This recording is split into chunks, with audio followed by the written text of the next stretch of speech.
Thank you all for coming. Welcome to the 2011 annual dinner for the Ottawa chapter of the Royal Astronomical Society of Canada. For those of you who don't know me, I'm the president of the Ottawa chapter, Al Scott. I just want to welcome you all here. It's a really diverse crowd, I guess a cluster of astronomers. It's nice to see all you people dressed up for once.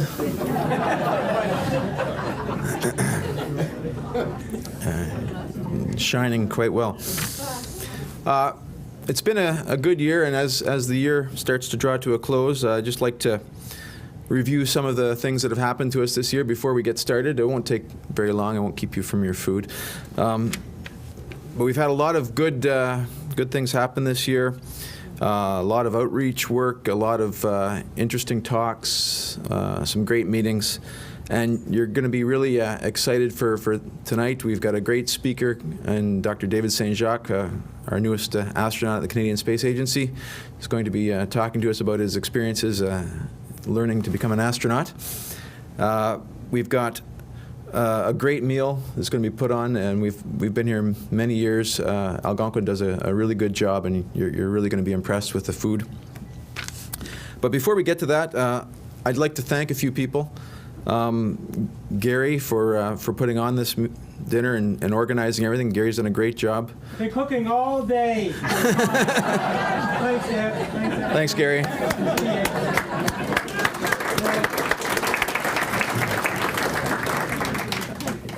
As a volunteer organization, we really work on the backs of our volunteers and all the people that contribute to a successful year. I'd like to thank some of you, and I apologize if I don't thank all of you, but I know there's a lot of unsung heroes that put their hours into making this a good society. Bill Wagstaff's done an excellent job putting together the meetings, our monthly meetings, and he's going to be moving on. We've got Paul Cloninger coming on to be the chair for next year, so we're in for a treat there, I'm sure. We've had great support from Chris Tarrant as secretary, doing the slides for all of our meetings and doing the slides this evening. He always does an excellent job with Bill setting these meetings up. I'd like to thank Hans for doing a great job with keeping our books balanced and keeping the money in line. He's done a good job in getting us keeping us from going into the red this year. And all of our counselors, Stephen, Eve, and Carmen, and our national reps, Rob and Chuck. You've done a great job, and it's been a really great experience on council this year as well. I also have to thank our volunteers and our council appointees. Mike Mogadam's done an excellent job with all of his volunteers and all of the people that have helped in the outreach department this year. Ottawa's done an amazing job. There's a report out recently that we've actually done outreach with more than 21,000 people in Ottawa this year, 4 times more than any other Ottawa RAS or any other RASC chapter. So that they've done a great job in getting it out, to the Science Fun Fest and to Lumiere and some of these other evenings with all the people. So the outreach has really been tremendous. I have to thank our past president, Paul. He's actually going to be filling in for me at the upcoming AGM meeting, where I'm going to be off to a symposium somewhere. So Paul's going to fill in for me and do the president's report at our upcoming meeting. And as past president, he's done a good job in getting together a slate of candidates for this upcoming election for our AGM. Deb has done a great job as editor of Astronauts, and she'll be stepping down now and passing the torch to some new blood. And Richard McDonald as well will be stepping down as webmaster, and he's done an excellent job in keeping our website up and the public face of Ottawa RASC on the web. Also, the SmartScope team have done a really good job of bringing this remote observatory into operational status, and we're hoping to have some interesting results from that. You all know who you are, and I don't want to mention everyone because there's been quite a few of you that have put into this, but thank you so much for the work that you've done on this. Also, our other appointed volunteers, Estelle with the library, has done a great job, and Art with the membership. Brian with the Fred Lossing Observatory, this being the 40th anniversary of our Fred Lossing Observatory out in Almont, has done a great job in keeping the site operating for us. And also Stephen from our star parties at CARP. So the list goes on and on. I don't want to keep you much longer because you're obviously all very hungry, and it's just great to have such a vibrant organization, and thank you all for your support. I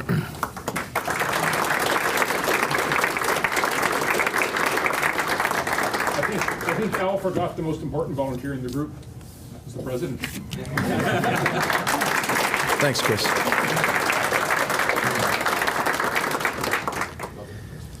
So I'd just like to have you all make sure your glasses are full. As a Royal Astronomical Society, we annually have to provide a toast to our patron, Queen Elizabeth II. So I'd ask you all to stand, please.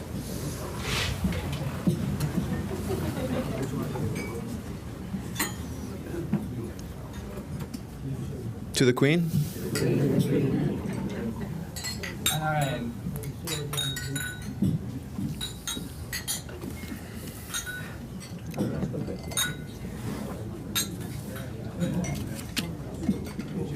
Thank you. And without further ado, I'll turn the dinner over to our gracious host, Gordon, who will make this a painless and enjoyable affair. Thank you very much, Alan. Good evening, ladies and gentlemen. It's my pleasure to welcome you all one more time to Algonquin College. And every time that I get up in front of you and welcome you people, I know Christmas is here. When I do your function at this time of the year, starting next week is the end of the holiday for me. That means I will start to really work Thursdays, Fridays, Saturdays, and Sunday nights. But it's my pleasure to welcome you here again. I see some familiar faces as I look around the room. And for those of you who are familiar, it's no use listening to me. For those of you not familiar, we have a lovely buffet set out for you this evening. We have one buffet table, 2 lines. We can move you on the inside and the outside. I'm in the people moving business, so I move you as quick as possible through the buffet area. And the reason I do that is because I like to have everyone seated and eating approximately the same time. Not some people are finished and some people are started. I ask those of you who are new to please, when you get to the fruit table, you will stop at this end of the buffet table and return to your seats.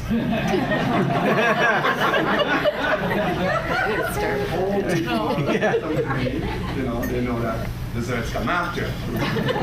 You folks also, you do not start at this end of the buffet.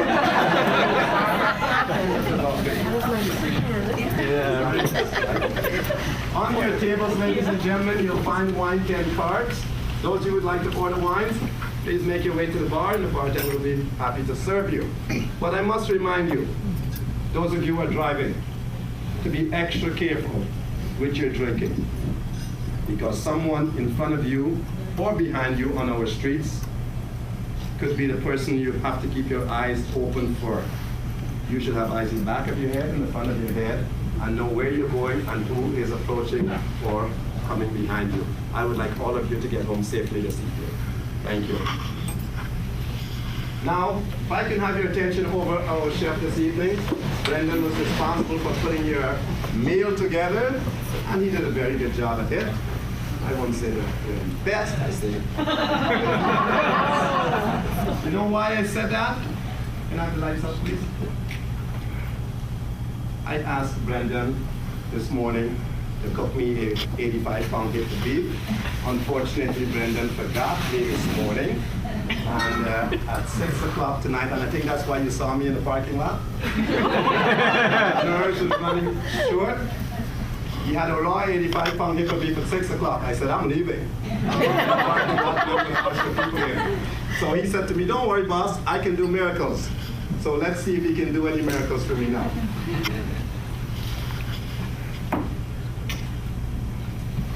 Yes, he did. All right.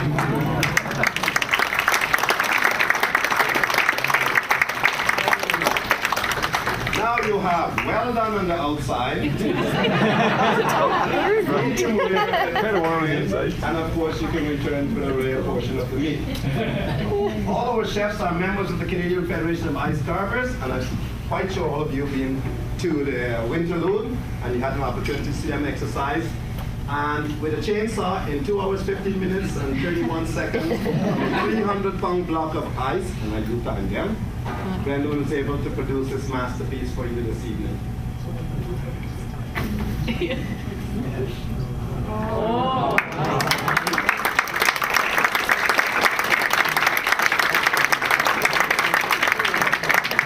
Now, we're no longer in grade school. We're not in high school either, or we're not playing outside in cold weather. So please do not put your tongue up against that. I cannot run fast enough at my age to get water from you. Thank you for your attention. Have a lovely evening, ladies and gentlemen.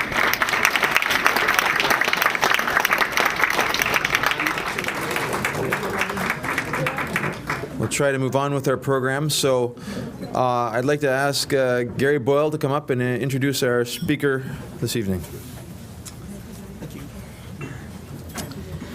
Thank you, Mr. President. Well, our keynote speaker this evening is one of Canada's newest astronauts, David Saint-Jacques. David Saint-Jacques joined the Canadian Space Program in 2009 with fellow... It doesn't squeak like ours at the museum. 2009 with fellow recruit Jeremy Hansen, and has spent the last 2 years training at Johnson Space Center in Houston as part of the 20th astronaut class. Most recently, Dr. Saint-Jacques was an aquanaut, which I'm sure he'll explain, in the underwater NASA NEMO 15 mission. Ladies and gentlemen, please welcome David Saint-Jacques.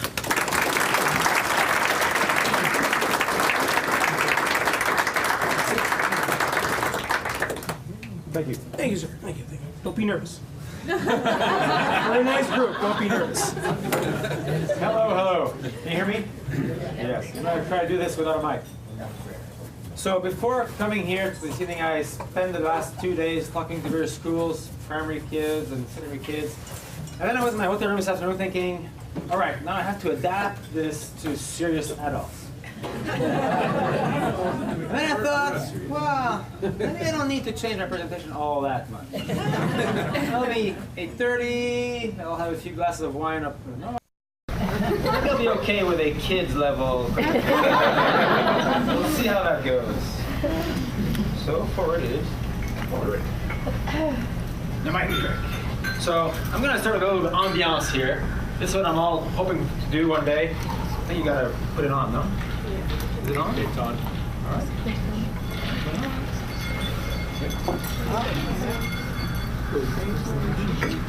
Here? Yes. Soyuz, President of Kazakhstan. That's what I'm hoping to fly one day. This is the takeoff of Dr. Thirst about 3 years ago. The astronauts, as you know, all live crammed up in this little capsule here, and the rest is just fuel.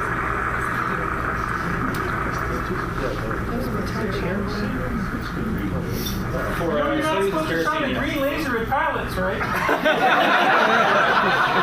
We wear goggles these days.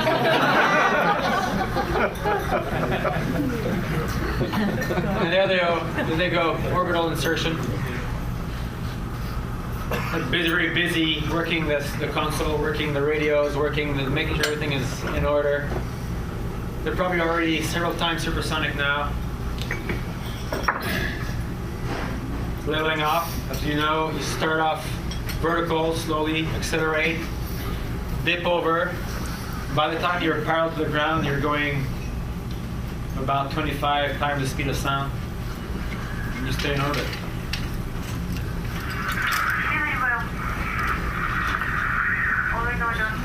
Bob Thirsk here, on his way to the space station for a 6-month mission. Yeah, they're a bit crammed and strapped in their seats, so they can't even reach the control panels. Gonna use a stick. Is there someone in the middle? There was another one that you couldn't see on the bottom of the screen. The guy in the middle was the commander. Arthur dropped the stick. And then you reach orbit and you look back and you see the Earth. And that's about the kind of view you have from low Earth orbit, 400 kilometers altitude. I guess you can recognize this. So the kids can recognize it anyway. It's a challenge. What is this? That's the Ottawa River. And here's Ottawa. Montreal. This morning I was in Buckingham, around here. That's the view from 400 kilometers. Oh, that's towards the east, okay. And this is how it started for me. This is me of age, I guess, probably, I don't know, 11.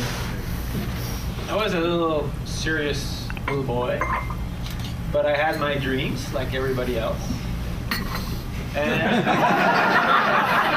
I thought clearly of flying spacecraft. As my brother was talking to Mission Control. And I had this dream, and I kept, everybody has dreams, and you eventually, you don't abandon them, but they just, in my case, it became a fantasy. No more. I was really impressed by this photo. I remember seeing that photo. That happened before I was born. That's Buzz Aldrin, and here's Neil Armstrong in his helmet on the moon. And I thought, when I saw this, I thought, wow, this is, wow. I can see the moon, it's very far away. And what? These guys are on the moon. It suddenly brought home to me the fact that maybe exploring is fun. Going to strange places can be fun. And actually, when you talk to astronauts who have been in space, they all do the same thing. The most beautiful thing to look at when you're up there is look back and see the Earth. That Earthrise photo is a very famous photo. It's probably the birth of the environmental movement. First time we could actually see this place we live in, see how beautiful, fragile it is in the middle of absolutely hellish nothingness where we can't survive. Anyway, this captured my imagination as a kid. And I thought, wow, the universe is cool. You know, the world is fun. I better understand it better. And I became an astronomer. So that was my first pursuit in life. Actually, my first astronomy project, I gotta tell you, I was in engineering school, and we had to decide what to do for a year-end project. And I had a friend who was an amateur astronomer, didn't know anything about it. I was more into electronics back then. And he said, you know, I'd love to, it was back in 1990s. I've heard of these CCDs that you have in the schedule. And it would be cool to take a photo of the moon with a CCD. So how does that work? We got a CCD from somewhere and rigged it up to the electronics and managed to, just one line, CCD. And so we had a telescope, and with no sidereal system, but it doesn't matter, we just had a line. So we just timed our things to scan the moon as it flew by. And that was the beginning of my career as an astronomer. I got that. And this is me when I had hair. 24, fresh student at Cambridge University, doing astrophysics. I work on the Cambridge Optical Aperture Synthesis Telescope. The first, well, you've heard of radio interferometry. This was the first attempt to do optical interferometry. So to combine the light of several small telescopes to make an image comparable to the one you would have obtained had you had a telescope the size of the field that these are spread over. The telescopes themselves are very small, a lot of hair. Only about a foot diameter. That's because the seeing in Cambridge is very bad. And that's about the size of R0, if you guys are familiar with this. But anyway, that's the typical size of an unperturbed cube of atmosphere over Cambridge. Finally got my PhD. I just want to say a few words about this man that influenced me greatly, Professor John Baldwin, who was my supervisor. I was one of his last students, passed away recently, and I owe a lot to this gentleman. I remember he's one of those guys that really change your life. Almost a second father to me, where man, he was a very serious, kind of shy man. And the one thing I remember most is I would be in my office and always did, a young man full of energy, and you kind of feel like a lion in a cage, and you want to drop out, you want to, this is boring, it's difficult. You need someone to put you back in place and kick you somewhere so you can continue. And then so often I would just stand up and say, this is too difficult, I hate this. And I'd say, I'm just going to talk to John and tell him that it's beyond me. And I would walk through the corridor to his office. I wouldn't even enter his office. I would just see him there working. And I would just feel so ashamed. David, weakling, go back, work. I became a professional astronomer for a few years. This is someone of Mauna Kea. I did my postdoc in Tokyo, and I work with the Japanese observatory here, Subaru telescope. I helped develop and commission their adaptive optics system. This is me, young researcher. I was probably 28 there. This is the 8-meter Subaru telescope, which is on the bottom of the cassegrain. Fun times. This is an example of one of the images we got with the adaptive optics system. About a milli-arcsecond separation in the infrared. But this bug to travel and explore and discover something else was still in me, and so this is not the moon, but it's something similar to the moon. It's the high Arctic of Canada, and that's where I decided I would try to explore next. I became a physician, and I was a family doctor in Port-Vernotuk here, in northern Quebec. This is Port-Vernotuk. It's 1,000 people in the middle of what looks like the moon. A lot of fun there. This is one of my first few days up there with my colleague Kokui. Welcome to Port-Vernotuk. They stopped updating the population because there's a boom there. I get to that more. Typical patients. One of my projects was I always wanted to encourage the kids there to go. They have a lot of social problems up in the Arctic, and I always thought, if I could motivate a kid to become a doctor there, that would be awesome. So maybe Maggie's daughter will be the first Inuit doctor. Who knows? No roads up there. Everything is done by plane ambulance, and very serious teamwork all the time. With the nurses, super nurses, who work up there with us. Natasha, Mathieu and Caroline, crazy bush pilots that would just take off and land from anywhere to save a patient. And so why am I talking about this? What's the link with being an astronaut? Well, it's a huge link. There's so many parallels. The remoteness, the strange environment, the intense teamwork, this MacGyver spirit to just try to make things work. I was working as a physician up there, and eventually I got hold of this. There was just an ad by the Canadian Space Program. They're recruiting astronauts. Some travel and home.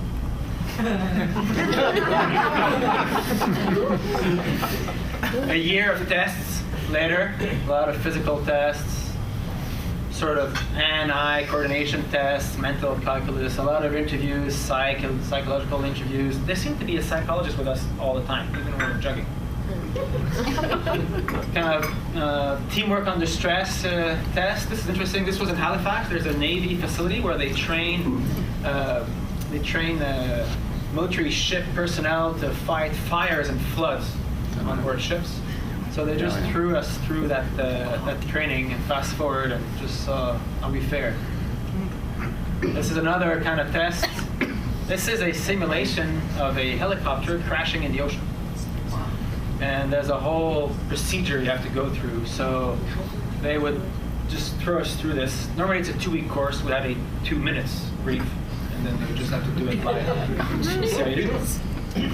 So anyway, grueling 1 year, and then it was strange. Initially I applied saying, wow, astronaut, yeah, that'd be fun to try, whatever.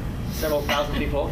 And then every time you go through steps and there's less and less people, you look around, oh my God, there's only 1,000 left. Oh, only 100 left. Only 40 left. I remember one day boarding a plane for Toronto for a public interview for the last 16. And I thought, you know what, maybe this could work. And lo and behold, there I was. I was hired with Jeremy Hansen, now my best friend. Jeremy is a F-18 pilot from the Canadian Forces. As you know, historically, all astronauts used to be elite military pilots. Still about half of them are military pilots, and half are nerds, they call us.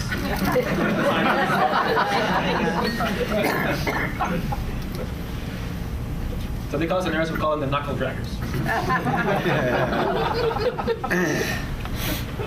Nice surprise that they were hired. We got this photo from space. This is Julie Payette and Dr. Thirsk. The first time 2 Canadians were up in orbit, and they had this photo sent to us, and they printed it of myself and Jeremy. So there were 4 of us up in orbit.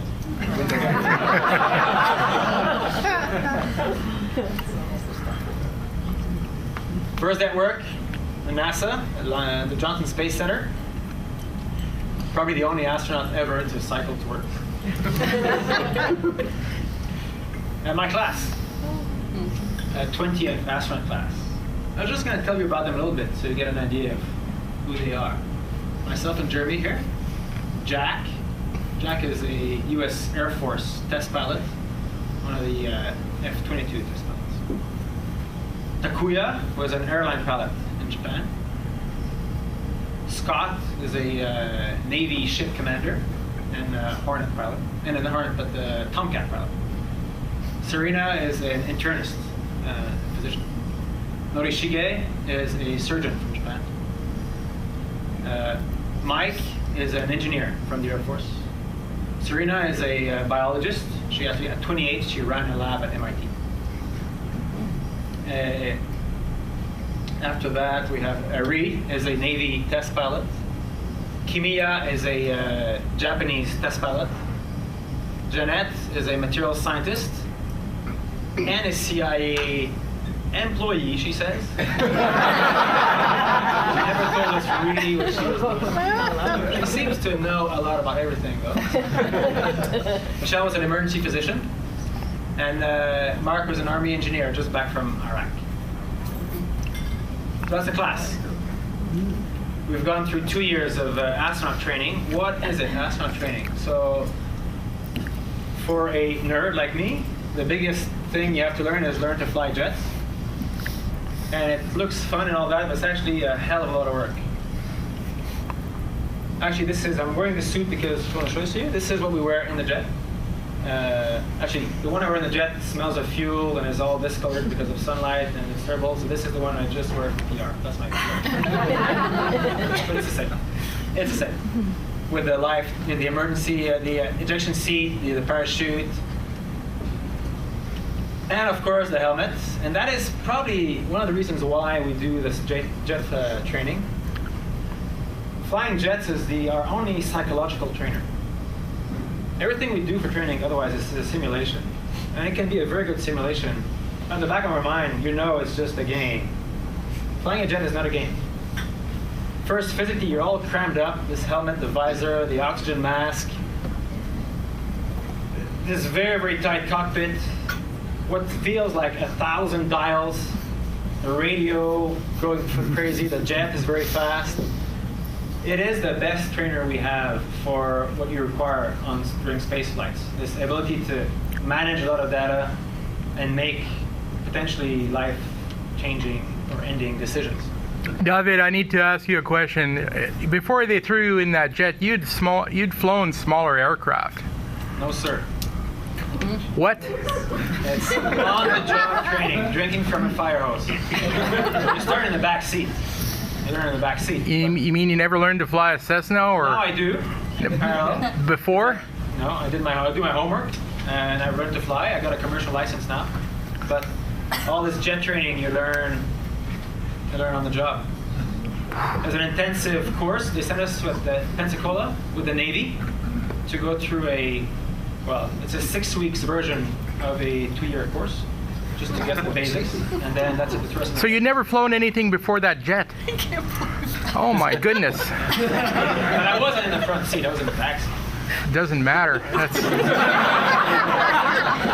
That's unreal. I never heard of that before. This is just a photo because This is good. I love these jets. One of the most fun things is to do formation flying.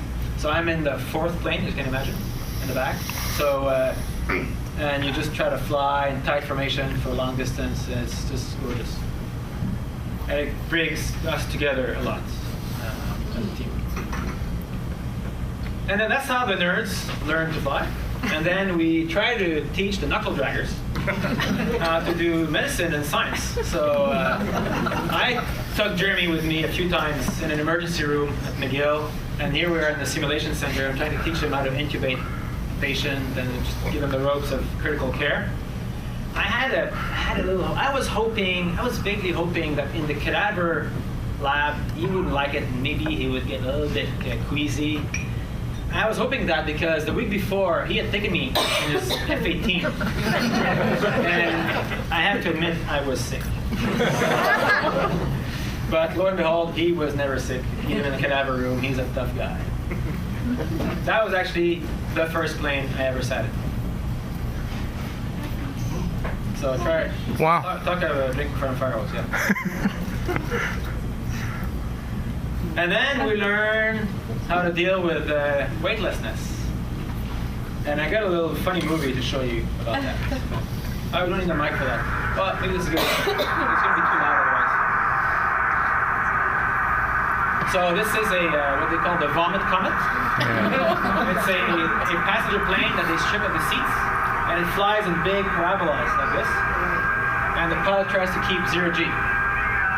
So for about 30 seconds at a time, we're weightless.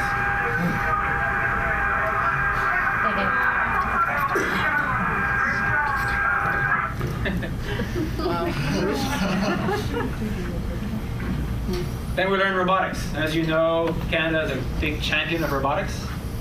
So all astronauts come to Montreal, to the South Shore, Saint-Hubert, to be trained on Canadarm operations. It's a bit like playing a video game with 2 joysticks at the same time, looking at 5 screens at the same time. Actually, I got to tell you how that was part of the selection process to be an astronaut. One of the tests was really related to that. It's a test where, you know, Space Invaders? So you would play Space Invaders, which is pretty easy, right? This little thing's coming. And then in the corner of the screen, you have numbers appearing. Slowly. And you have to type the numbers. And then eventually, in another corner, there were letters appearing, strings of letters. You have to type them. And then eventually, in another corner, you had little sums to do. 5 plus 6. 8 plus 10. Okay, do that. But then the whole thing goes faster and faster and faster and faster and faster and faster and faster and more of it over, and then it ramps up. And you just see when you crash. When do you just crash and just start to make too many mistakes? And that's very similar to either flying jets or doing robotics. Robotics for 2 main purposes: to grab cargo ships that bring resupplies to a space station, and robotics to help astronauts who do spacewalks, maybe for maintenance work outside the space station. Most famous spacewalks, of course, we've heard of the repair mission for the Hubble Space Telescope. This is a space telescope. Space shuttle got hold of it with the arm, and astronauts went to repair it a few times. Actually, I'm bringing this particular photo because this guy here is Mike Full, an astrophysicist. So I'm not the first astrophysicist who became an astronaut. And then you have to learn to work with that spacesuit. How do we do that? The first trick, of course, maybe is just to get suspended from the top of the ceiling and just try to work in 0 gravity. Typical thing you do as a beginner is you try to grab something, but you push on it before you grab it, and that pushes you away. No good. That's not a very good simulation. Another way is virtual reality. So there's a very well-developed virtual reality tool there with 3D goggles, and these gloves have sensors to mimic your movement. And you're looking at this simulation of the space station and of yourself in your spacesuit. That's pretty good, but it's not the best. The best way to train for spacewalking is this. This is the neutral buoyancy lab. It's just an enormous pool. There's someone standing up here. So this pool is about the size of a football field, and it's 40 feet deep. And it contains a full-size replica of the space station. And then you put on your spacesuit. You can get to try one. So it's just like putting on winter gear. The trousers, the top, your gloves, the helmet. And eventually, there you go. working down there in water, so you can float around. That's really the best simulation of spacewalking. A lot of support divers to make sure nothing bad happens. This could quickly become a bad day, of course, if you got a leak. And there's this crazy simulation of space station that you learn to work on. David, do all astronauts train on that? Everybody has to go through that and get qualified. Yeah, that is if you can't do that, you can't go to space. Yeah. And then we learn geology. I know a lot of you guys are interested in geology. It's very, very related to astronomy in a way. It's like close-up astronomy, isn't it? This is Dave Crane. He's a geologist, but he's a computer kind. He's a specialist of Mars geology. And we were visiting, this is Meteor Crater, you might have heard of it, in Arizona. He was just telling us about the basic physics of how craters are formed, and how if we ever ourselves went to the moon or Mars, if we ever got involved in the design of those missions, how important it is to design the landings and the traverse to get maximum scientific benefit. We're not only taught by geologists. One of the most fascinating thing about being an astronaut is you get taught by other astronauts. This is Dave Scott. And he was showing us around the Moon Rock Lab, where all the samples back from the moon are kept. And he's showing me here the Genesis rock that he picked on the moon. He actually told me the story of how he got to pick it. I don't know if you guys know this story, but you know, their geological work was very, very timed to the minute. They had to do this and that. It was all remote control. They were controlled by a bunch of geologists in the room back on the ground. But so he was driving his little buggy there, and he thought, oh, that rock looks great. This is the rock that I've been asked to find. I think that's what it is. But it wasn't on the schedule that he should stop to pick up this rock. So I thought, okay, so you make call, Houston, my seatbelt got undone. This is unsafe, I have to stop. So that was okay. For safety, it was okay. Just pick up the rock, put it in his pocket, went home.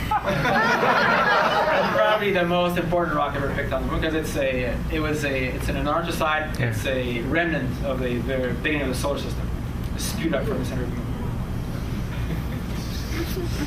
Another part of our training that I love is this. It's just camping, survival training.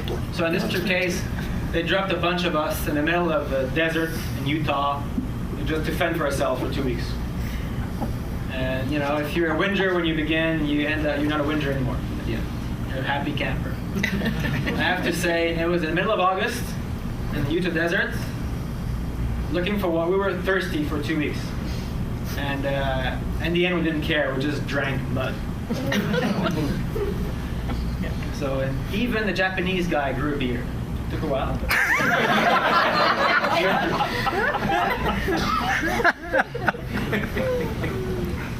Fun times.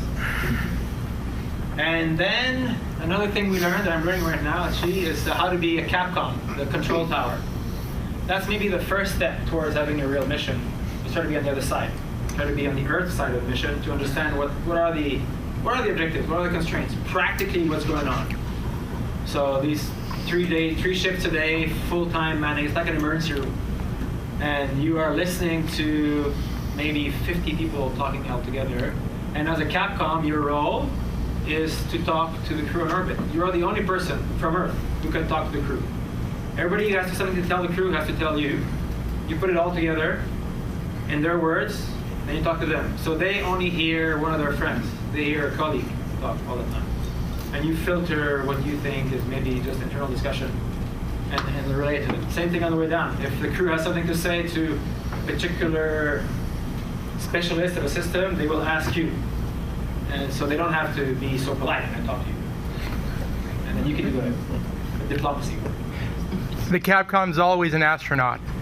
Traditionally, it's always been, but now with the space station being manned full-time, 24 hours a day, there's not enough astronauts. So about half the Capcoms now have been trained for that. They're high-level flight controllers and get trained for that because it's not that we need to be, you don't need particular skills to be Capcom, but you need a very broad understanding of space station. whereas most controllers have a very, very focused, very deep knowledge of one system. So it's a different kind of training you need. Do the Russians have the same system? The Russians have their own mission control in Moscow. Europeans have their mission control in Munich. The Japanese have their mission control in it's in Tsukuba, so in north of Tokyo. We have a control room actually in Saint-Hubert for arms operation. And it's all one of those buttons, one of those channels, one of those 50 people I'm listening to is those other mission control rooms.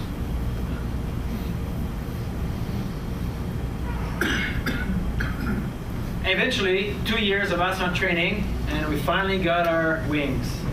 This is the celebration party with this nice cake that our teachers made us. It was a big day.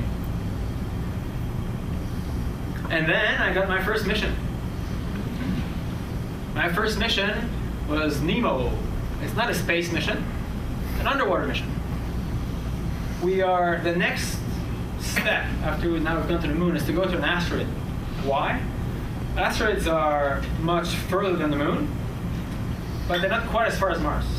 So it's like a stepping stone to go to Mars to get some practice. It's probably going to be, a 6 months or 8 months mission, not 3 years. It's still deep space travel. It's still very, very fancy navigation to make sure you're not getting lost. And all the psychological aspects. So that's the next missions. And one of the ways we train that is at NEMO. So NEMO is an underwater lab. It's not owned by NASA. It's owned by the NOAA, the National Oceanographics and Atmosphere Administration. But NASA has a client every year, and they put some astronauts in there. So this is an underwater habitat, 60 feet at the bottom of the ocean in Florida.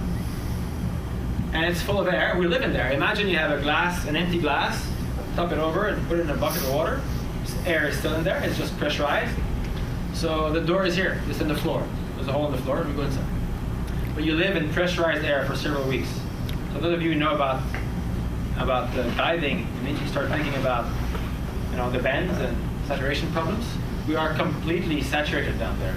The decompression process is 15 hours to go back to the surface. Is there helium in that atmosphere? No, that's just normal air but under pressure. Okay. 6 crew in this very tight compartment. Myself here. Our commander, Shannon Walker. She's a senior flown space station astronaut. Takuya Onishi, my buddy in my class, he's the airline pilot. 2 professional deep sea Navy divers who are there to take care of the habitat and take care of us when we go outside. And an academic. So this is Professor Squires from Cornell University. He's the man that put the rovers on Mars. He's a PI for both rovers. So he's probably the only person who's ever actually done geological work on Mars. And we go to these missions, and we spend a lot of time outside doing mock spacewalks.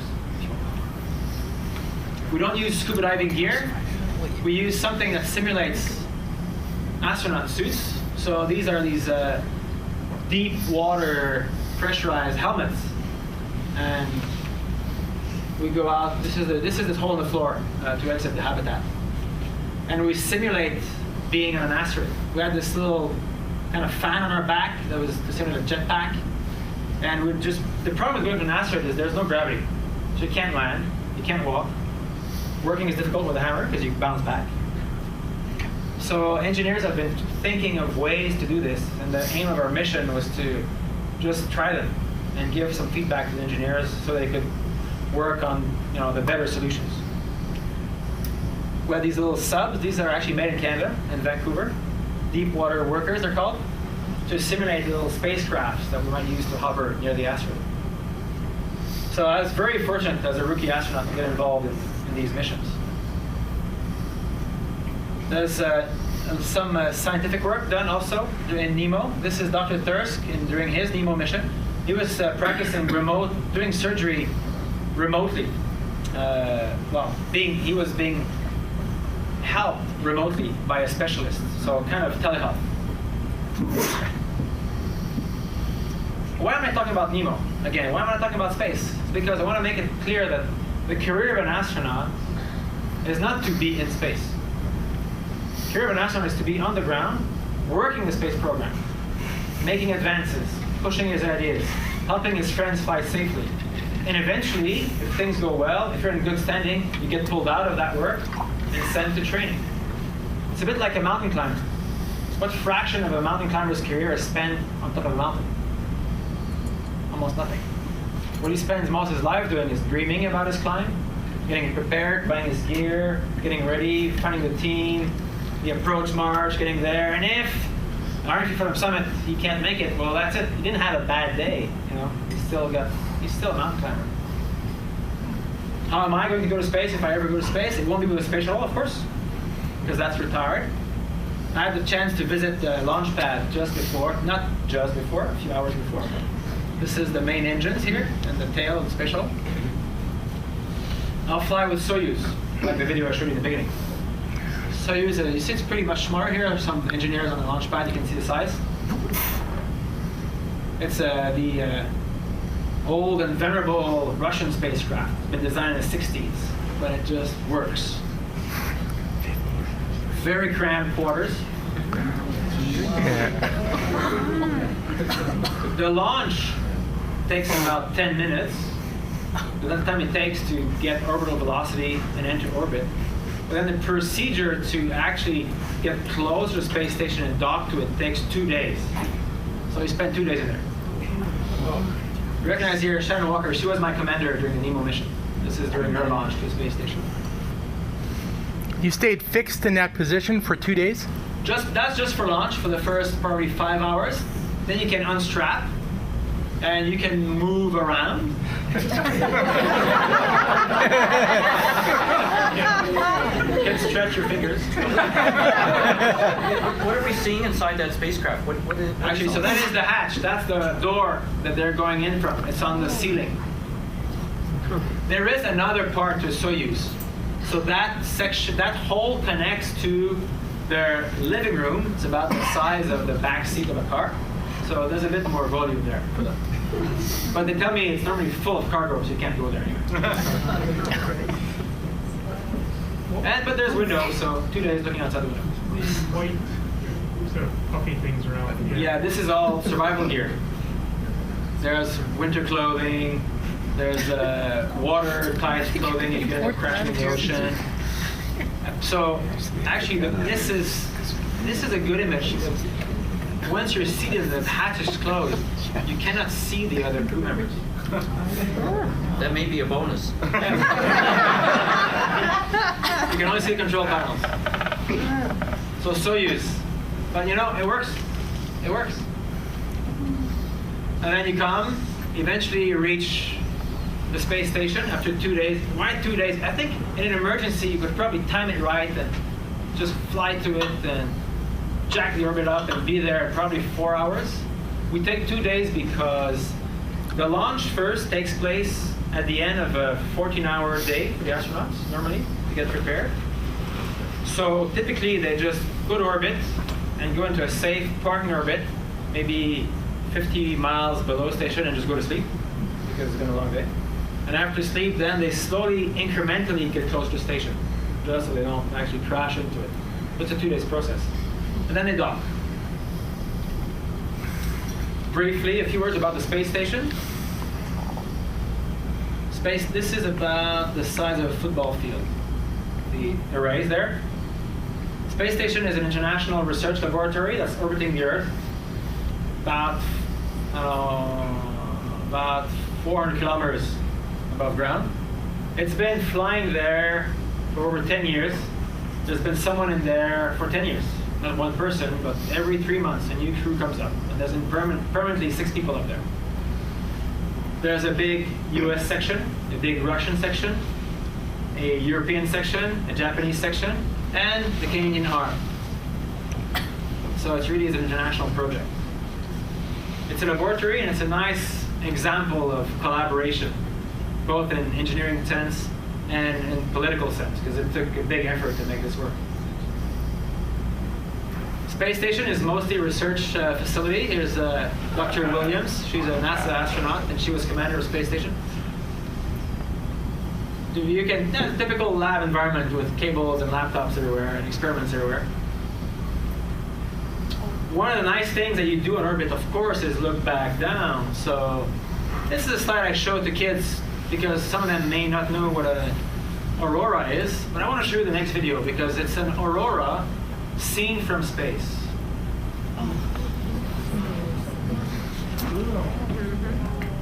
Wow. Yes. That's been on the You news a can lot. clearly see how thin the atmosphere is when it's ionized so much.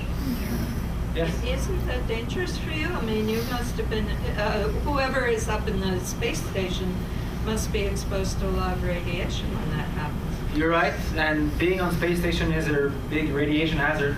Being in space is a radiation hazard. We wear dosimeters all the time. When there's a solar flare, they just tell the astronauts, hey, there's a solar flare. Make sure you have your bagger already. You get a little bit more protection if you're in your sleeping quarters because it's slightly thicker. You can try to hug next to the water tanks. While you are in low Earth orbit, you're still protected by the Van Allen belts. When we do go to deeper space missions, like they did on the way to the moon, but if you go to Mars for several months, actually years, there'll be hugely increased risk for cancers. And that is an active area of biomedical research. Exactly how bad is it? How can we mitigate this? There's some design for spacecraft that involve the crew kind of living inside the fuel reservoirs. So at least a few meters of atoms to protect them. This is one of there's several big issues with going to deep space. There's radiation, and there's psychological aspects. And there's the fact that the further away you go, the longer the delay in the communication. On the way to Mars, it could be up to, if Mars and the Earth are on opposite sides of the sun, it's about 20 minutes delay in the comm. So you don't really have ground control anymore. You're on your own. This is something we're simulating in space station. We purposefully involve a delay in the comm just to see how it works, how to get the operations working. How does the crew react? I'm told the crew love it. The less they hear about the ground, the better. The ground is, you normally ask them for work. I'm going to tell you a bit about astronomical work on space station. There isn't a lot, but there is some. There's AMS. It's a particle physics project. It's just a particle physics detector that's just hooked up there permanently. It's the first time there's been a particle physics detector on orbit for such a long time because it's a magnetic spectrometer. So it's a bit heavy, too heavy for normal just to be a standalone satellite, but it was reasonable to plug on the space station. It's looking basically for proofs. It's kind of looking for proofs of the non-existence of dark matter. So if it failed, it will prove they exist. Yes. And they just tried to lower the detection threshold to a level where if they didn't see any antimatter, they would say, well, there is none. That's the game. There is also a full-time X-ray, full sky survey X-ray detector on the Japanese section of the space station, which is taking a full image of the sky every orbit, every 90 minutes, to look for pulsars and supernova.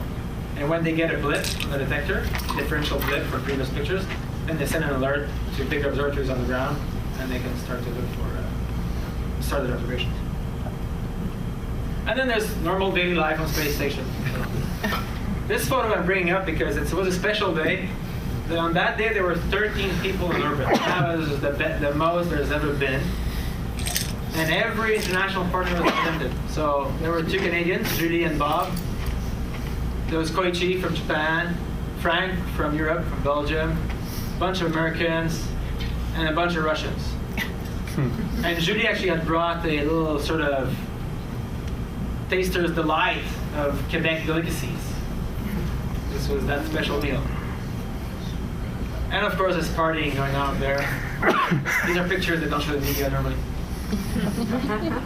And there's a little bit of free time, which most people spend looking out the window. This huge bay window, the cupola. I'm told it's even better than doing a spacewalk, perhaps. This is not just for game. The cupola is where we also do most of the robotics operations from. because it beats having all these computer screens. You can actually see the Earth operate. Another thing about living in space is as soon as you get into orbit, your bones start to decay, and you start to actually pee your calcium out, and your muscles start to decay because you don't need them anymore. Your body is very, very, very lazy. The only reason you stay fit is because you keep stressing yourself. If you don't have any stress, then you sort of, become soft and fragile. So you have to do they found if you do 2 hours of sports a day on orbit, you'll be okay. So there's this bicycle you can use, and some weightlifting. Not with weights, of course, because dumbbells will weigh nothing. We use this. This is a system based on gas pistons to induce stress. And it's amazing now. You hear people coming back from a space station, and you meet them in the office in Houston 2 days later, and they're walking in the corridor. And, whoa, were you in orbit? Yeah, I'm okay. Whereas it used to be that the astronauts would come down and they would need to be in a wheelchair for a week because they got so weak. People still come back apparently with, some of them with some sort of vestibular issues, and they have trouble with balance because their body has adapted to no gravity for such a long time. But apparently after a week that comes back. So, we're starting to get it. We're starting to figure out how to live in space for a long time. This is in itself another area of research for space station. Research on the astronauts to see how can we do this. If we're going to go to Mars, how are we going to make this work? How are we going to survive the trip and come back? And then there's a trip back home. I thought this is a nice shot to show you because this is not a shooting star. This is space shuttle coming back. Re-entry of a spacecraft. Of course, it hits it's going so fast, about Mach 25, and it hits the thicker atmosphere, heats up just like a shooting star. It doesn't burn all the way to the ground, it actually lands. And that's the end of the ride. Then people tell me that a ride back home on the Soyuz is a little bit like, first, it's like explosion, fire and brimstone, and then you're shaking, and then it ends with a car crash when you land in Canada. But apparently, if you convince yourself that you will not die, it's quite a lot of fun.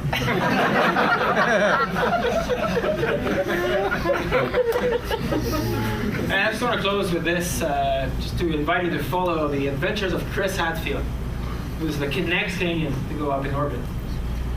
Chris is one of my mentors, very senior, experienced, and respected Canadian astronaut. And he's going for his 3rd mission on orbit. He's going to be the commander of Space Station. First time that a Canadian gets that honor to command a spacecraft. He's going to take off in about a year. And so I invite you to follow his adventures.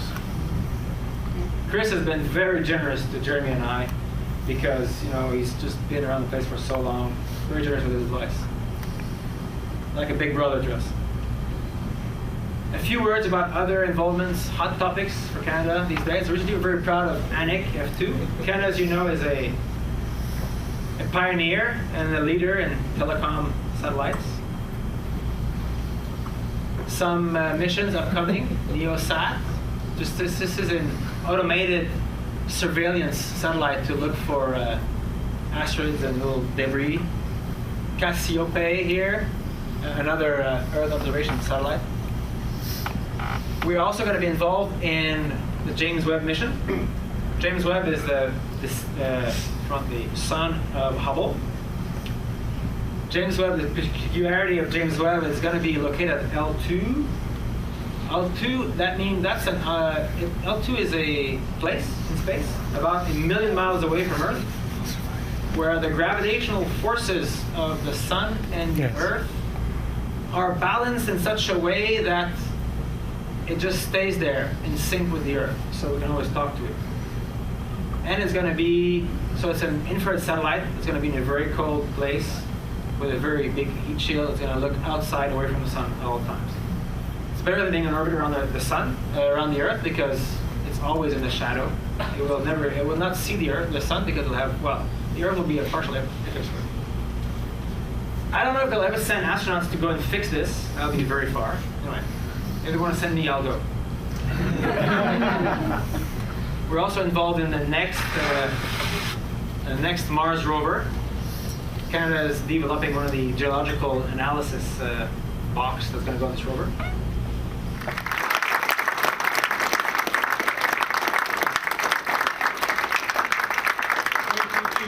Thank you, David. There's time for some questions and answers, and which we'll have the raffle. So, my first question is, when do you expect to be around an asteroid?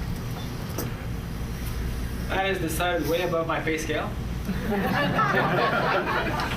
My job is to stay fit and stay qualified, and one day I'll get a call saying, hey, you want to join this mission? So, and that is what goes through, that's true of every astronaut. The only thing I know is that I stand a better chance of going to space now than I did 3 years ago. And I'm going to do my best. I'm going to do all it takes to remain qualified and to be selected when a mission comes up. We'll be watching for sure. Yeah. Yes, sir. Medical question. A lot of study on zero G versus the human body. Has there been much research or any theories on what would happen, say, in a human body with over 1 G for a significant amount of time? That's interesting. I don't know that it's been studied. It's been studied certainly for, maybe a few minutes. We do it all the time. Yeah. It's important for re-entry. Re-entry is probably more demanding on Gs than liftoff, because you're braking so much. You can't control that level of braking. So, and for military pilots, I guess, if I had to guess, that would be where the research has been done. They can sustain 6-7 Gs for a few minutes when they're doing dogfighting. I was thinking of a long acceleration for a long trip. Yes, but that would be a very low-level acceleration. Okay. Yeah, what we do, it wouldn't be a very powerful engine. It would just be firing for a long time. Mm-hmm. Actually, that is one of the new technologies that's being contemplated. Is a very low thrust but long duration ion engine that would just push you with about the force of, it's about the force, I think, of the weight of a cup, an empty cup. But it would just be firing for months. Yeah. And you could reach enormous speeds that way. But you wouldn't feel that acceleration. It would be very mild. It just continues.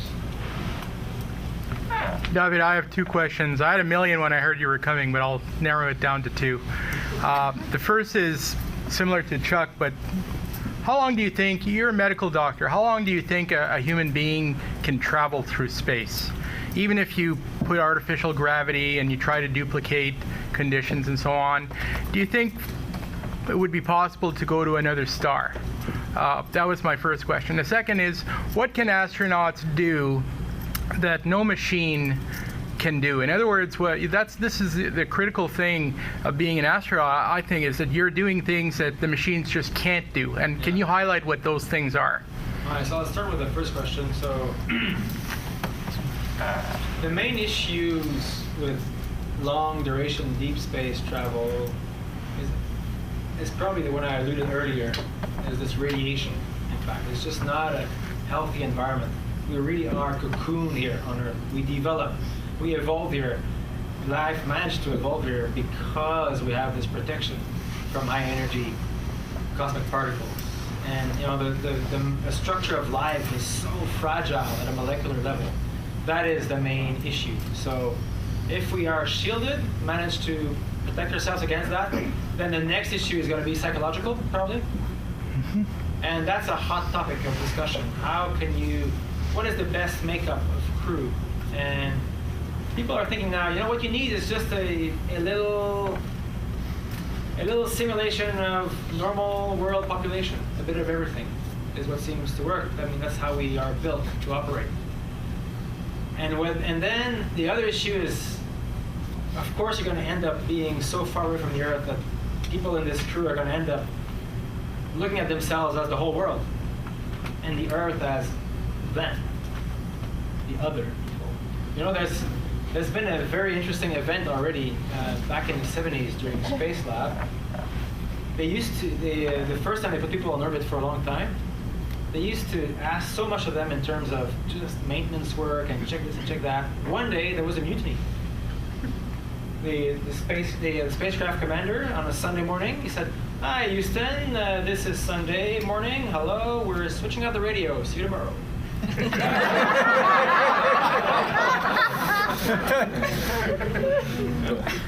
So these guys Skylab. do again, Yeah. but their efforts change the way we deal with crews on orbit now. And there's a lot of effort made to respecting the fact that, yeah, maybe you think you selected people who work hard and love it, but there's a limit. You still got to respect the fact that people are people. And I think the Russians deal with it better than Americans, eh? They haven't. I don't know how to do it. Maybe they have vodka on board. Your second question Yes. was? What things can astronauts Yes. can astronauts do that Yes, machines cannot? This is a hot topic also because we've been sending probes Yes. to planets for a long time, and they do great work. But even to Steve Squires, this guy who was with me underwater, who put the rovers on Mars, he still thinks we need astronauts because machines can't think on their feet. They just can't turn their head around and see this interesting thing. They have to be remote controlled. So the new paradigm now is not to pitch robots against astronauts, No. but to make them work together. Yes. So, the vision we have is, we're gonna have little robotic helpers with us to do the repetitive or difficult or dangerous work, and the astronauts are gonna be there to just do the science part, do the live, on-the-spot analysis of what's going on. A human presence. Yeah, human judgment, human experience, the human eye. You will never be able to do that with Your a example robot. earlier about the Genesis rock and him making up an excuse to stop the rover. The robot wouldn't have done that. That's right. Mm-hmm. It wouldn't be in his program. Yes, sir. So, you were saying that you understand that people in space, they're only doing that for a very small amount of their career. So really, an astronaut's job is to do all this stuff on the ground and, Yes. and be happy. So I think this is what NASA tells you guys to keep you happy, so that you're not climbing the walls waiting to go into space. But what level of that is there in the astronaut corps? Is there people must be itching to do certain things? Do you see people jockeying to try and position themselves? Do you try to, and I don't mean that in a bad way, but do you see people trying to position themselves? No, you're constantly, of course, you're constantly in competition with the norms. There is this huge expectation of what the ideal astronaut should be able to do, and we're all of us trying to match that. But it's very interesting how it works. We're actually helping each other to reach that point. Because it's so demanding. It's obvious you can't do it on your own. You need your friend's help. And it's a very interesting dynamic. It's kind of, we're helping each other beat each other in a way. And that's how we all grow and reach a very high level. And this idea that of waiting for a mission, it is so obvious that you need immense preparation even to be eligible. You don't want to rush through it. You don't want to be forced to rush through training to go to space. That would be scary. You want to know that you actually have got it squared away in your brain before you launch. So I think the balance is reasonable. It's such a big endeavor for one person to embrace. It is of the order of 10 years anyway as a project for an individual. Monsieur? You're on the space station. What's it smell like? So, And do they simulate that in the lab? so thankfully, the human brain adapts. So apparently it doesn't smell much when you live there. When you visit it, yes, then you think it smells. But seriously, they have a very constant recycling of the air. Not that bad. The problem with the atmosphere in space station is CO2. That's the most demanding thing to control. It's so expensive, technically, in terms of energy, to scrub the CO2 that they keep it on the high side, and people complain often that they're always on the verge of having a little headache. It makes you cranky. So, funny, experienced flight controllers tell me that they can tell when the CO2 level is too high. Just the way the crew talks to them. Say, okay, we'll jack up the CO2 structure. Who's here? Hi. Space programs. It seems to me the United States had a very good program going with the shuttle. Everything was going fine. All of a sudden, a cutoff, and it seems right now they're sort of floundering. Have they? I don't know if you're privy to the information. Have they got plans on what they're going to do now, or is this just sort of floating around? Yes. So this is indeed a times of transition for the U.S. space program. The end of the space shuttle was not a surprise. That's something that had been planned for already almost 10 years ago, been announced. It was unavoidable because it was it's a great spacecraft, but it was showing signs of aging, and the maintenance of it was getting so out of hand expensive that it was unsustainable anymore. They had to stop. What happened was their strategy is they said, okay, what we're going to do is we're going to try to seed money into the private sector for them to come up with their own rides to space. And we will rent those rides, like a rental car or a taxi maybe, I don't know. The problem is timing. That has caught everybody by surprise because now it leaves the U.S. space program in a floating state for maybe 5, 7, 10 years. I don't know how long it's going to take before they actually have getting a real spacecraft from a private company. During that time, we fly with the Russians. And this is not new. We've flown with them for already 15 years. But we've reached, it is taking the American public a little bit by surprise. It's true, just because nobody realized it before. They have no control, though. That's the thing. Russians have Is the Soyuz a reusable vehicle? No, Soyuz is a Single shot. single shot deal. Yeah, single shot deal. But it's very reliable. It's launched hundreds of times, and it's very, very different from American technology. It's very sturdy, simple but sturdy, smart design. Whereas the American design tends to be very high tech, a lot of backup, redundant systems. And the Russians just go for no backup, just one line. It never fails. What are you talking about? They're expendable. Remember the story about the hammer? I actually trust the Russian systems. Just in a different way. I trust the U.S. systems for some reason. I trust the Russian systems for other reasons. It's very reminiscent of the Apollo and the Gemini, so way back. So it's that type of re-entry system, is it not? Yes, it's the same. Actually, that showed in, you know how space station became?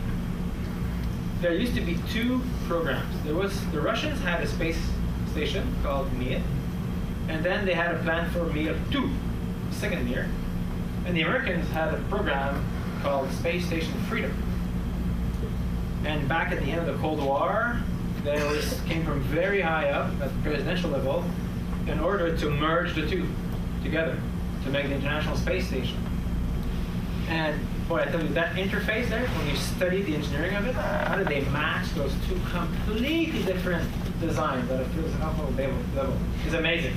Everything is different into spacecraft, yet they managed to plug them up in orbit.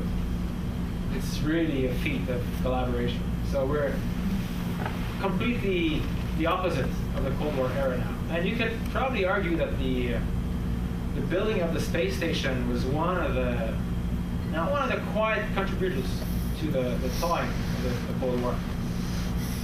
Didn't initially the Americans want to do most of it themselves? Oh yeah, they wanted to have their entire old station. Yeah, but budgets are budgets, and they quickly realized, everybody realized that it was in everybody's interest to merge the programs together. And they had started that like a dozen years before with the Apollo-Soyuz test project. They did, indeed, yes. That was the first, maybe the first step, and that was at the peak of the Cold War. Yeah. It's amazing. Amazing how amazingly brave. Well, that hookup. Yeah, you can read the memoirs of people involved these days, and they were actually going a little bit counter-current to the political desires then. But maybe they planted the seeds for a safer world. David, you were talking about standards. Is the metric system standard on the ISS? No, sir. It's all U.S. engineering, so. Imperial. Yeah. Really? Inches? The Russians are Feet? Whoa. It's amazing. About the bolts between them. Yes, I don't know which one. It's funny, the docking system is interesting. Just talking about this mating. The docking system between the Russians and the Americans, actually the same one, very similar to the one they used in the for the Apollo Mir program. You know, a docking system is just basically a docking system, you know, poof, match. But normally there's a male and a female in the docking system. So they couldn't agree who's going to be the male. So they have what they designed what they call a hermaphrodite. So it's kind of three petals like this. They're both asexual.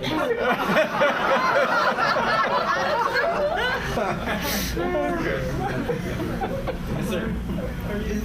What's the thoughts now about this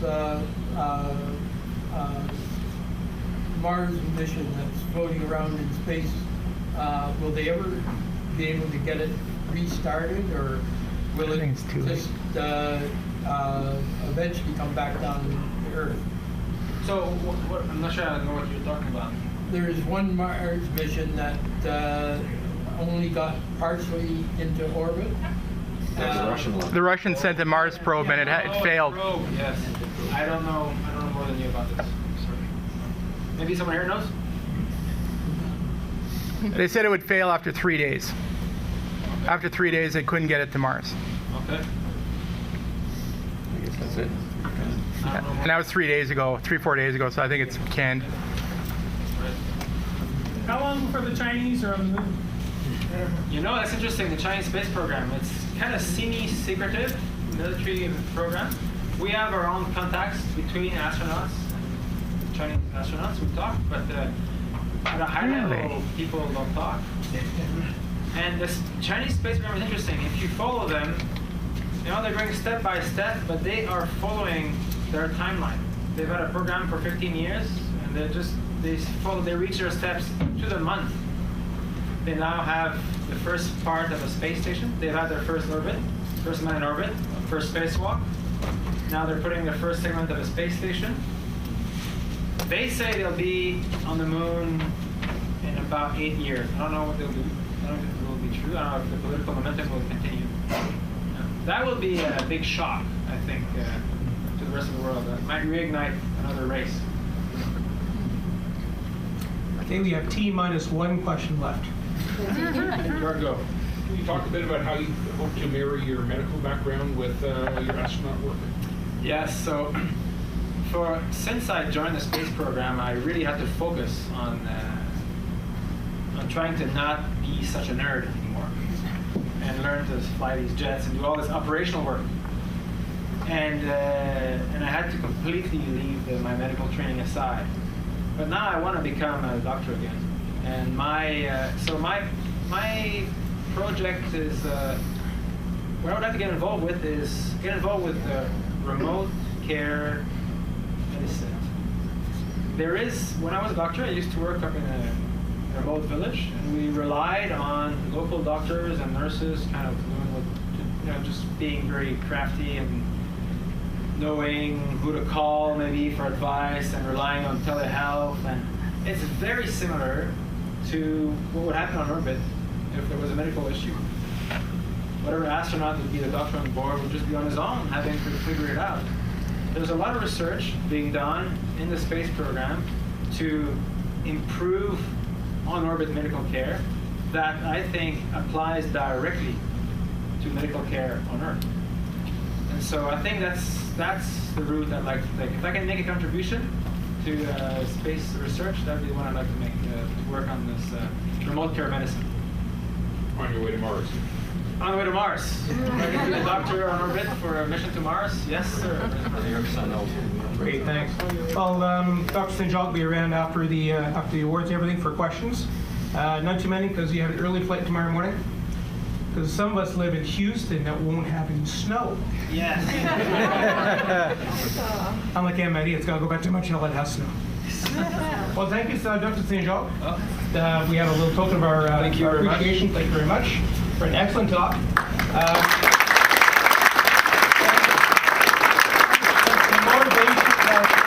anything is possible. I mean, you've never been in a Cessna, and here he's going, 3 tons of speed of sound. But he's Canadian. Anything is possible, and I think, everybody has a dream somewhere, and the important is to respect that dream and let that dream pull us by the nose. And then you go somewhere, and you become something. And it doesn't matter if you don't reach your dream, who cares? It's going to bring you somewhere. So that's the beauty of life. Exactly. Well, your little gift is something we've been doing for the last. Open it? Oh yes, you can. Is really a meteorite from space. Bring it over. This is called the Seco Allen meteorite. It's a nickel iron 52 gram. Was found in February 12, 1947, in Houston, Siberia. So a space rock. So awesome. Can you do us a favor? Next time we go up into space, can you bring that little guy aboard? So when you land, he'll be the first on his block ever to have a second trip down. Second trip down? That's good. That's good.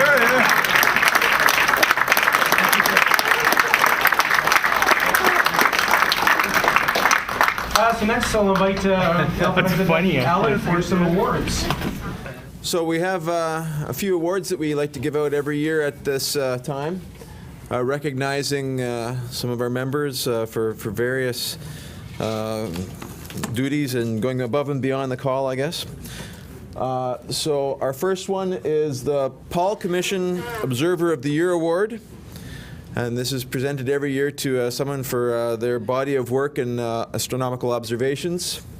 And typically this is given out by the chair, but I don't think Bill's here. So I've got a plaque here for each of the recipients, and this one goes to Gordon Webster.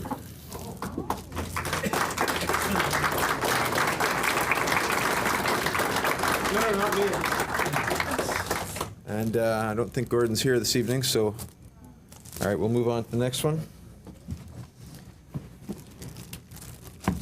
So this next one is presentation of the year at the meeting. So the best talk award, right? And this one this year goes to Simon Hamner for his talk on the Martian Ocean. I don't think Simon is here either, so we'll save that for later. And now I'd like to call up Deb to present the Astronauts Article of the Year Award.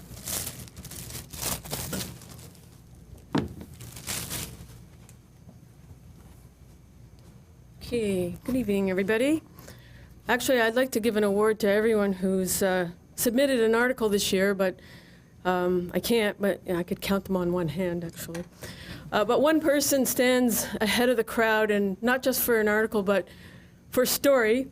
And this particular story is quite entertaining and amazing. And I think everybody has been following this, and it's not just one article, but it was 7 issues starting in May.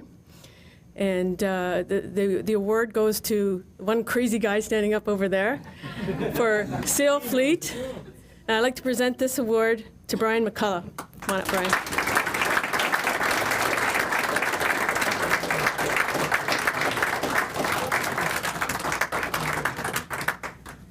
Thank you, Deborah. You're welcome. And don't miss the last issue in the next month. Thank you very much. Thank you. Thank you, so Brian. much. Thank you. Thanks, Deb. So next, we've been recognizing members at our meetings and giving out lapel pins for people who have been longtime members as well as youth members. And everyone doesn't get out to our regular meetings, and so there may be some people here that have missed their pins. And if so, I brought a few extras along here. I'd just like to recognize any of these people that would be deserving of a pin. So let's go to the first one. So as you recall, we have one 60-year member, Dr. Ian Halliday here in Ottawa, but he's received his pin. Next, we have the 50-year members. Now, is there anybody on this list here that hasn't received their 50-year pin yet? Here we go. Please come on forward.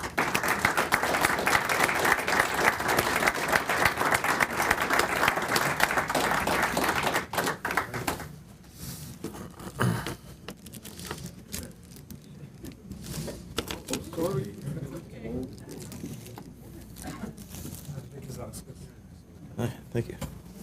Victor Gazauskas. All right. Here you go. Thank you. Congratulations.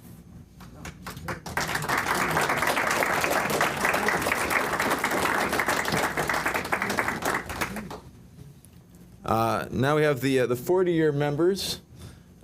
We've added one to the list since the last meeting. Mr. John Buchanan, our records are not complete from 40 years ago, and I guess he was late on one of his payments, but that's okay. We'd love to give him his pin.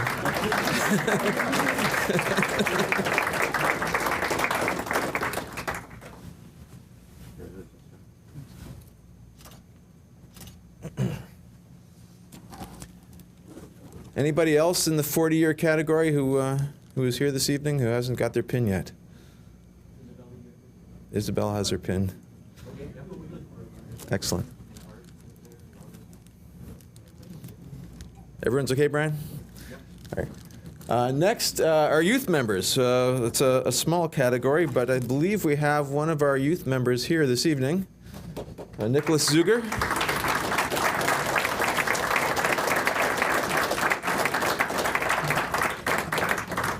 Congratulations.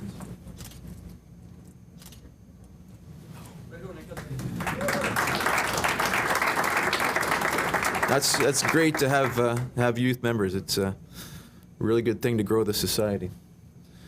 So what do we have next on our agenda? Door prizes. Hey, I'll ask Gary to come up and give out the goodies. So you all have your tickets.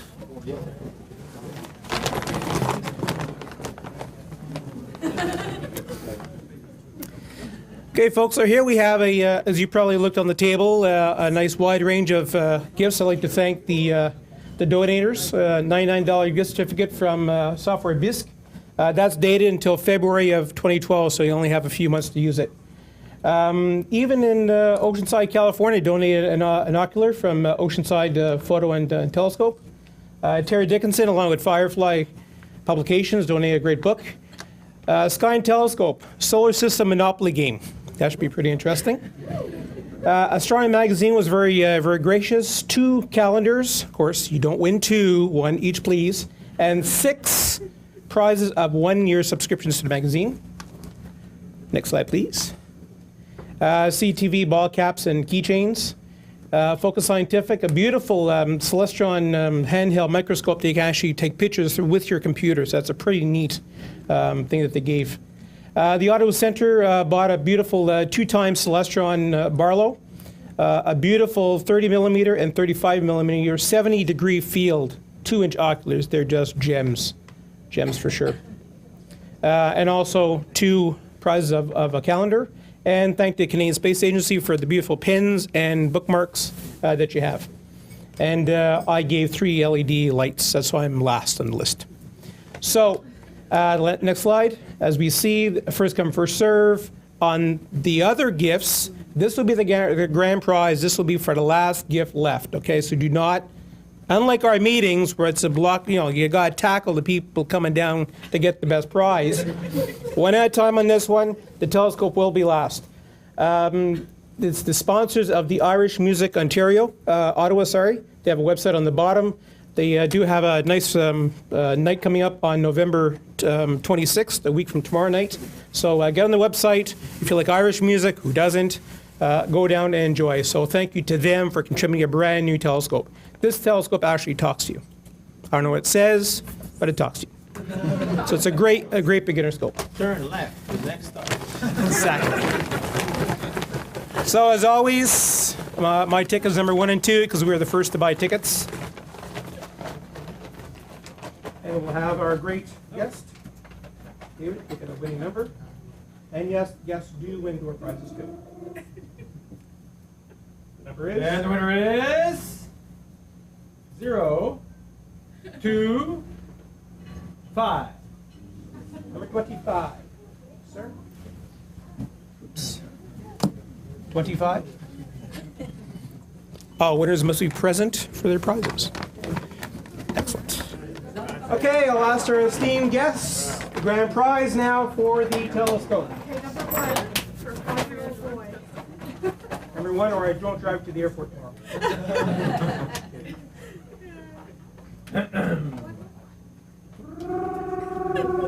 Right? No. Everybody says 15. Ta-da!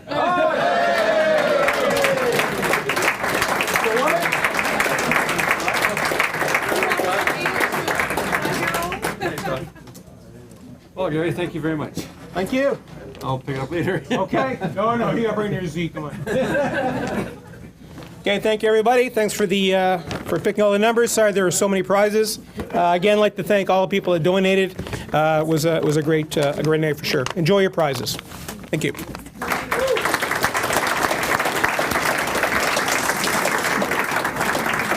Thanks, Gary. Great job on getting all those door prizes. That was fabulous. So this brings us, I think, to the close of our evening's festivities. I hope you all enjoyed yourself. I know I did. Please have a safe drive home, and we'll see you next time. Thank you.